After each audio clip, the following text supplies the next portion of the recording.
Je vais revenir sur les notions de droite et de gauche au regard de la dialectique alpha-oméga. Ce travail n'est pas simple à réaliser parce que un parti de gauche peut être amené à mener une politique de droite et inversement en cours de mandat. Et donc, comment doit-on procéder pour déterminer quelle est fondamentalement la correspondance? Il me semble, tout compte fait, que la période alpha correspond à la gauche et la période oméga à la droite. Mais ça demande des explications. Une vraie gauche, une vraie droite, qu'est-ce que c'est? Une vraie gauche, c'est une position qui se voudrait universelle, en quelque sorte. Je reprends là sciemment l'expression de Benoît Hamon, le revenu universel. C'est-à-dire qu'il ne fait pas de tri, ne fait pas de distinction. Or, ne pas faire de tri ni de distinction, c'est conduire à une économie dispendieuse et ruineuse, puisque l'on va investir à fond perdu sur des catégories qui ne sont pas porteuses, qui sont très faiblement porteuses en tout cas. Il vaut mieux investir au maximum vers les catégories porteuses et au minimum vers les catégories les moins porteuses. Revenons à cette notion de droite et de gauche. La droite est censée, à mon avis, mener à bien une politique de rationnement, de réduction. Ce qui revient à la même chose, c'est-à-dire qu'il faut savoir se limiter. C'est un peu le discours d'ailleurs de François Fillon aujourd'hui. C'est un discours où il faut faire des économies, il faut réduire les dépenses, il faut réduire certains personnels dispendieux et qui ne donnent pas forcément de meilleurs résultats si on compare avec nos voisins.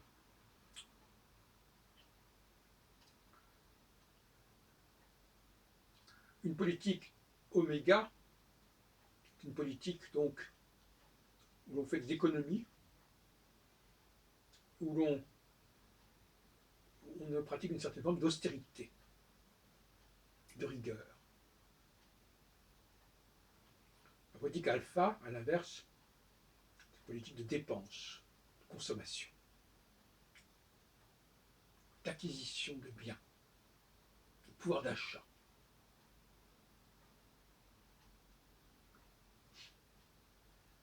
Et il est vrai, quand les gens n'ont pas beaucoup d'argent, gagner un peu plus d'argent est motivant. Mais globalement, la phase oméga est actuellement nécessaire à la France pour qu'elle se désendette.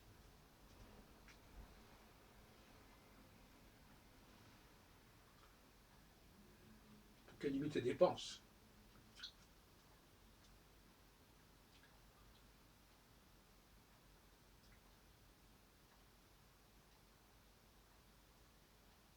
Nous plongeons là à des questions extrêmement sensibles, qui tournent autour de la question du masculin et du féminin.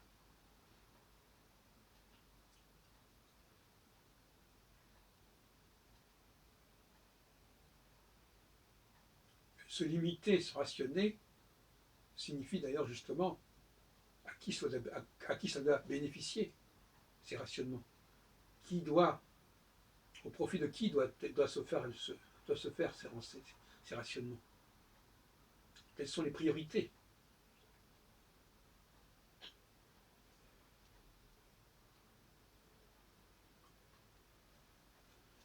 Le grand défaut de la gauche et de l'alpha, c'est de ne pas vouloir distinguer. Employer des expressions comme le citoyen, les humains, les êtres humains, ce qui est trop vague.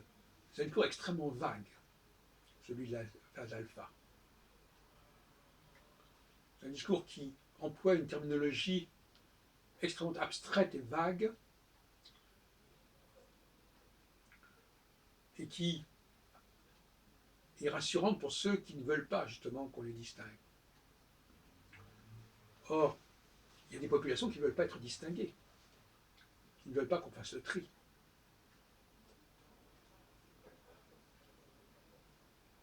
Alors que d'autres populations assument pleinement leur identité propre.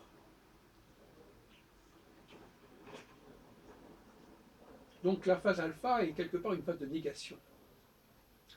On nie les différences. Et on ne veut pas une politique qui se base sur les différences. Et donc quelque part une politique qui limite, qui est limitative, qui est sélective. Actuellement, Saturne se trouvant à la fin d'une phase alpha, on devrait s'engager normalement dans une période oméga de restriction d'économie, qui correspond assez bien au programme de François Fillon. Malheureusement, nous ne sommes pas encore pleinement entrés dans cette phase oméga. Et on y entrera pleinement que d'ici quelques mois. Car Saturne actuellement est en passe de rétrograder, et donc il n'avance pas, il ne progresse pas. Donc il ne parvient pas à sortir de la phase alpha. Il est à craindre que les élections de mai, avril-mai 2017, ne restent marquées par la phase alpha et n'aient pas encore basculé vers la phase oméga, qui serait effectivement à l'avantage de toutes les politiques de gauche.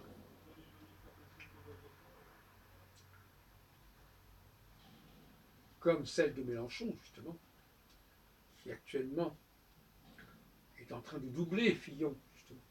C'est intéressant ce match entre Fillon et Mélenchon, pour la troisième place pour l'instant, entre une politique de gauche et une politique de droite. Et si la politique de Mélenchon l'emporte, ne serait-ce qu'au niveau de la troisième place, sur celle de Fillon, ce serait l'illustration de cette situation un petit peu bancale. Cela dit,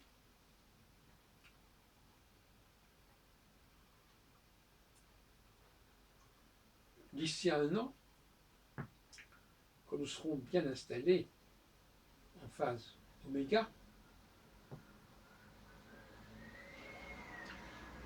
toute politique dispendieuse serait très sévèrement taxée et sanctionnée au niveau, non pas de la France, mais au niveau des financements internationaux et de l'Europe.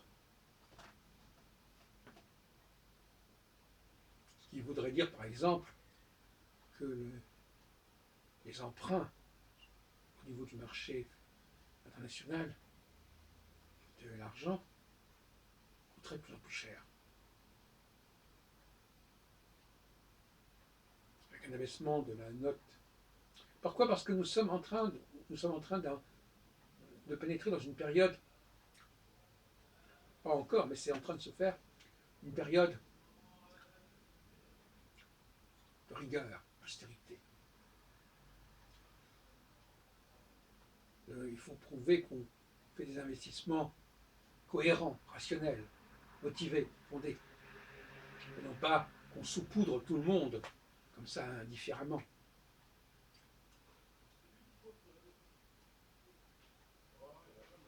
Voilà ce que je voulais vous dire pour éclairer le débat politique actuel. J'espère que ça va servir.